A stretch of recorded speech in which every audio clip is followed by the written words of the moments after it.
जी, सादर प्रणाम। मैं खुद को भाग्यशाली मानता हूँ कि मैं इस जन्म में आपसे जुड़ पाया। मैं उम्मीद करता हूँ कि इसी जन्म में आपको पा भी लूंगा पूर्णतः। गुरु जी, जैसे ही मैं साधना के लिए बैठता हूँ और मूलाधार पर ध्यान केंद्रित करने की कोशिश करता हूँ, मेरा ध्यान स्वयं पढ़ाई की ओर चला जाता है। साथ ही शरीर पर कई भागों में छींटी काटने जैसा अनुभव होता है। रीढ़ में स्पंदन जैसा लगता है, जैसे कोई करंट नीचे से ऊपर की ओर पल्स के रूप में पड़ रहा है। पल्स एक के बाद एक थोड़ा रुक कर चलता है। ध्यान के अंत में शरीर तो खो जाता है, पर बीच बीच में विचार अभी भी आते रहते हैं। शरीर एकदम हल्का हो जाता है और महसूस ही नहीं होता, मात्र शून्य का अनुभव अभी नहीं हुआ है। 2 दिन पूर्व में जैसे ही लेटा था और आंखें बंद की, थोड़ी देर में मुझे दूर कहीं 3-4 सेकंड के लिए जैसे बंद आंखों के सामने छोटे से सूर्य के दर्शन। गुरु जी, मार्गदर्शन करें, कैसे और गति कर पाऊं। तो गुरु जी, इस पर भी प्रकाश डालें कि क्यों साधना का असर इतना नहीं हो रहा है कि हम वासनाओं से, इच्छाओं से मुक्ति पा सकें। इसके लिए हमें क्या करना चाहिए? गुरु जी को मार्गदर्शन करें। बहुत बहुत सादर प्रणाम। प्रणाम आपको। मुझे कैसे पालो, मेरे में कैसे समा जाओ, या दूसरे शब्दों में कहें कि कैसे परमात्मा के साथ एक हो जाओ, या और अलग तरीके से कहें तो फिर कैसे अपने भीतर बैठे परमात्मा से एक हो जाओ। मैंने पूरे अध्यात्म जगत को सरल से सरल तरीके से तुम्हें देने की कोशिश करी है और सरल करता चला जा रहा हूं। इतना सरल जितना आज तक इस पृथ्वी पर हुआ नहीं। कुछ साधक बने होते हैं थर्ड आई साधना के लिए, क्योंकि उनकी साधना पिछले जन्मों से थर्ड आई की ही होती है। कुछ साधक थर्ड आई के ही साधक होते हैं, कुछ साधक प्रेम के साधक होते हैं, कुछ साधक थर्ड आई और प्रेम के दोनों के होते हैं, कुछ साधक जो है वासना के लिए होते हैं, वो वासना से परमात्मा पाएंगे। कुछ साधक जो है वो बिल्कुल सेकंड चक्र पे पहुंच जाते हैं, वो संभोग से समाधि पाने के लिए होते हैं। और कुछ साधक जो है वो शब्दों से पार हो जाते हैं, शब्द सुन के शब्दों से पार हो जाते हैं। उदाहरण के तौर पे राजा जनक, अष्टावक्र ने बोला और जनक को बुद्धत घट गया। ऐसे ऐसी कैटेगरी है और मैं इन सभी कैटेगरी को तुम्हारे सामने रख रहा हूं। इसलिए परमात्मा होना बहुत आसान है। अब जैसे तुमने पूछा, तुम्हारे अनुभव थर्ड आई के हैं, इस जन्म के भी और पिछले जन्म के भी। अब तुमने पूछा कि कैसे एक हो जाऊं, वासना से कैसे छूटूं, विचार आ रहे हैं उनसे कैसे मुक्त हूं। तो मैं तुम्हें ये कहूंगा, अब थर्ड आई साधना करो। फर्स्ट लेवल करा हुआ है तो सेकंड लेवल करो, थर्ड लेवल करो। 5 लेवल तक आते आते तुम्हारी मेहनत अगर हुई, ये ध्यान रखना, ये 5 लेवल तुम्हें मेहनत करने पे मजबूर करेंगे। ये 5 मार्ग हैं, एक मार्ग के 5 स्टेप हैं, 5 सीढ़ियां हैं। उन पे तुम चलोगे, चढ़ते चले जाओगे, ईमानदारी से, अपने भीतर की ईमानदारी से डूबोगे तो ये 5 सीढ़ियां तुम्हें परमात्मा में लीन कर देंगी। ये 5 स्टेप तुम्हें परमात्मा में लीन कर सकते हैं। इसी तरीके से प्रेम, भक्ति, समर्पण और फिर परमात्मा, इसी तरीके से हर मार्ग में तुम्हारे सामने रख रहा हूं। तो किसी भी एक मार्ग को चुनो, फिर और विधियों में मत उलझो। मेरे पास तो अनंत विधियां हैं, मैं तो तुम्हें अनंत विधियां करवाता रहूंगा, क्योंकि मैं तुम्हें यह नहीं कह सकता कि गीता पढ़ो कृष्ण की, कि राम की रामायण पढ़ो, कि ये ग्रंथ पढ़ लो। मैं तुम्हें यह कहना चाहता हूं वो ग्रंथ निर्मित किस कारण से हुए थे। कृष्ण की गीता पढ़ने की जरूरत नहीं है, वो साधारण कृष्ण कैसे बन गया, उसके अंदर वो बुद्धि कहां से आई, उसके अंदर वो बातें कहां से आई जिसके कारण उसने गीता पैदा करी। मैं नहीं कह रहा कि तुम शिव पुराण पढ़ो, शिव पुराण पढ़ो, मैं कह रहा हूं कि एक व्यक्ति शिव कैसे बन सकता, उस चीज को फॉलो करो। मैं कथा कहानियां तुम्हें सुनाने में इंटरेस्टेड नहीं हूं। मैं ये नहीं कह रहा कि तुम मकान ऐसा बना लो, तुम्हारे पास पैसा बरस जाएगा। मैं तुम्हें कह रहा हूं कैसे तुम परमात्मा हो जाओ, उसके अनंत मार्ग हैं। तो वो मैं मार्ग तुम्हें बता रहा हूं।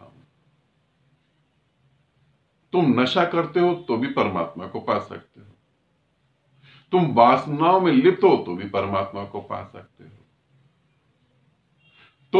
मैं डॉक्टर ये कह देता है कि तुम्हारे पास सिर्फ 1 साल है, तुम्हारे पास सिर्फ 6 महीने हैं, तुम्हें कैंसर हो गया, तुम्हें एड्स हो गया, तुम्हारे पास सिर्फ 3 महीने, तो भी तुम परमात्मा पा सकते हो।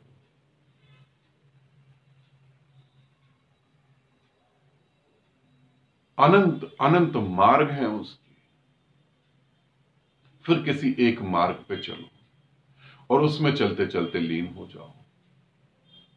ध्यान रखना, परमात्मा को पाने के लिए नशा छोड़ना पड़ेगा, ये बेकार की बात है। मगर ये भी बात इसके उल्टे भी समझ लेना कि परमात्मा को पाने के लिए नशा करना पड़ेगा, ऐसा नहीं कह रहा मैं।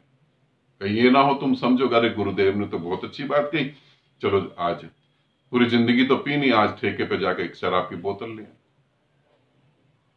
मेरा कहने का अर्थ नहीं, मेरे कहने का अर्थ है जहां तुम खड़े हो वहीं परमात्मा खड़ा है, क्योंकि तुम में तो है वो। क्या परमात्मा के बिना वासना हो सकती है? क्या परमात्मा के बिना पूरा ब्रह्मांड में एक भी रेत का कण बिना परमात्मा के हो सकता है? बिल्कुल नहीं। सब जगह वो विद्यमान है, तुम्हारी आंखें देख नहीं पा रही।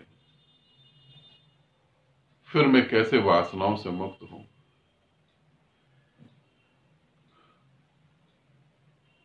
अगर हम 5-10 साल एक बात को दोहराते रहें तो वो बात हमें सच दिखाई देने लगती है।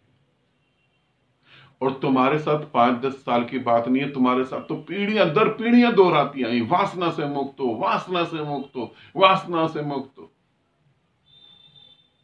अरे वासना में भी तो वही है। मुक्त क्यों हो? उसे शुद्ध करो, उसे शुद्ध करो। मुक्त क्यों हो? हम जिस देश में बैठे हुए हैं, खजुराहो के मंदिर इसी पृथ्वी पर इसी देश में बने, निखारो उसे। मुक्त क्यों हो? उसे और संवारो और निखारो, वही वो है जिसे तुम ढूंढ रहे हो। कामसूत्रा यही लिखी गई है, मगर तुम्हें पीढ़ी दर पीढ़ी डरा दिया गया है। तुम्हारी वासनाएं परमात्मा के विपरीत हैं, कैसे हो सकती हैं? उसके भी विपरीत कुछ हो सकता है क्या? जो अनादि है उसके विपरीत कैसे कुछ हो सकता है? नहीं, तुम्हें गलत फहमी है। तुम जिस मार्ग से चलना चाहो वो मार्ग उपलब्ध है, मगर एक ही मार्ग से चलो, ये मैं कहना चाहता हूं। जो अनुभव हो रहे हैं बहुत अच्छे हो रहे हैं, वासनाओं को लेकर पर टेंशन नहीं लो। विचार चल रहे हैं, स्वाभाविक है, चलेंगे। जिस चीज के चल रहे हैं उस चीज से लगाव है, इसलिए विचार चल रहे हैं। परमात्मा के चलेंगे तो परमात्मा से लगाव होगा तो परमात्मा के चलेंगे। अब मेरे बहुत सारे साधक हैं, उनके दिमाग में मेरे विचार चलते हैं, क्योंकि मुझसे लगाव है, मुझसे प्रेम है, तो मेरे चलेंगे, विचार तो चलेंगे। और तुम्हें ये भी उल्टी सीधी बात समझा दी गई कि बुद्धत्व जो घटता है, तुम विचार नहीं होते तुम्हारे पास, तुम विचार खत्म हो जाते हैं। अरे विचार ही खत्म हो गए तो तुम्हारे ग्रंथ निर्मित कैसे होते? तुम्हारे ग्रंथ निर्मित तो विचारों के कारण हुए हैं, सारी विधियां विचारों में तो हैं। विचारों से मुक्त होने का अर्थ है तुम्हारे और विचार में एक दूरी हो, बस इसे समझना। विचार मिट जाए ये तो हो नहीं सकता। यहां पेड़ पौधों को विचार आते हैं, तुम तो फिर भी इस पृथ्वी की अंतिम स्थिति हो, मनुष्य इस पृथ्वी की अंतिम स्थिति है, उसके बाद तो ऊर्जा ही ऊर्जा है। पत्थर से यात्रा चालू हुई, पत्थर भी जीवित होते हैं। तुम कहोगे कैसी गजब की बात कर रहे हो। नीलम पहनो तो तुम्हारा भाग्य बदल जाता है, या तो वो बर्बाद कर देता है। हीरा जीवित है, और पत्थरों के मुकाबले ज्यादा जीवित हो सकता है, जैसे और इंसानों के मुकाबले संत ज्यादा जीवित है। सड़क पे पड़ा पत्थर कम जीवित है, बस इतना फर्क है। एक ही मार्ग पे चलो और देखो कुछ ही दिनों के अंदर समाधि घटित हो जाएगी।